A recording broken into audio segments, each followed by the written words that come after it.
Dieu nous parle. Chaque jour, Charles et Carole vous présentent la leçon de l'école du sabbat.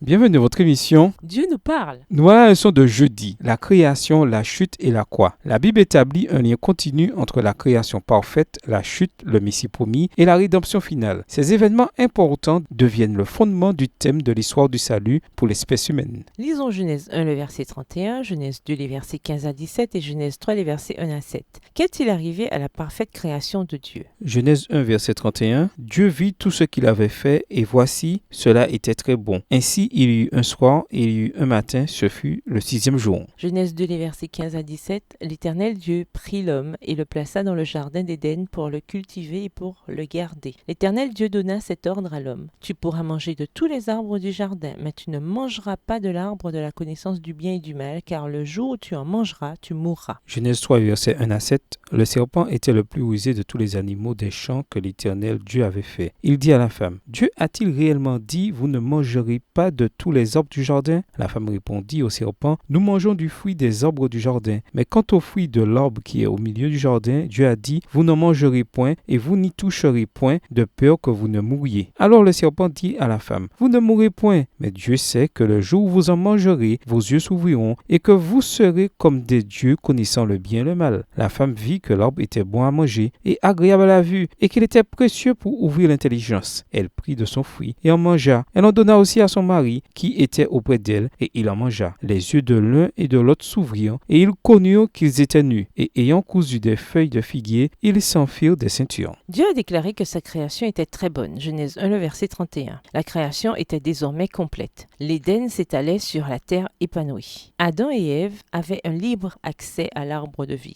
Nulle trace de péché, nulle ombre de mort ne ternissait cette superbe création. Texte tiré du livre Patriarches et Prophètes au chapitre 2 à la page 24. Dieu avait averti Adam et Ève que s'ils mangeaient de l'arbre interdit, ils mourraient certainement. Genèse 2, les versets 15 à 17. Le serpent commença son échange par une question, puis contredit totalement ce que Dieu avait dit. Pas du tout, vous ne mourrez pas. Genèse 3, le verset 4. Satan promit à Ève qu'elle connaîtrait beaucoup de choses et qu'elle serait comme Dieu. Évidemment, elle le crut. De quelle manière Paul confirme-t-il la déclaration que fait Dieu dans Genèse 2, versets 15 à 17? Lisons Romains 5, verset 12 et Romains 6, verset 23. Quel est le rapport entre ces enseignements et l'évolution théiste? Romains 5, le verset 12. C'est pourquoi, comme par un seul homme le péché est entré dans le monde et par le péché la mort, et qu'ainsi la mort s'est étendue sur tous les hommes parce que tous ont péché. Romains 6, verset 23. Car le salaire du péché c'est la mort, mais le don gratuit de Dieu c'est la vie éternelle en Jésus-Christ notre Seigneur. Dans l'Écriture, nous pouvons voir que les écrivains bibliques venus plus tard ont confirmé des déclarations bibliques précédentes et ont fourni des lumières supplémentaires. Dans Romains 5 à 8, Paul écrit à propos du péché et de la beauté du salut. Par un seul homme, le péché est entré dans le monde et par le péché la mort, et ainsi la mort est passée à tous les humains. Romains 5, le verset 12. Mais une perspective évolutionniste signifie que la mort était présente des millions d'années avant l'apparition de l'humanité. Cette idée a de sérieuses conséquences pour l'enseignement biblique de l'origine du péché, de la mort substitutive de Christ sur la croix et sur le plan du salut. Si la mort n'est pas liée au péché, alors le salaire du péché n'est pas la mort. Romains 6, verset 23. Et Christ n'avait aucune raison de mourir pour nos péchés. Ainsi, la création, la chute et la croix sont inextricablement liés. Le premier Adam est lié au dernier Adam. 1 Corinthiens 15, versets 45 et 47. Une croyance en l'évolution darwinienne, même si une certaine notion de Dieu est intégrée au processus, détruirait la base même du christianisme. Au revoir. Et à demain si Dieu veut.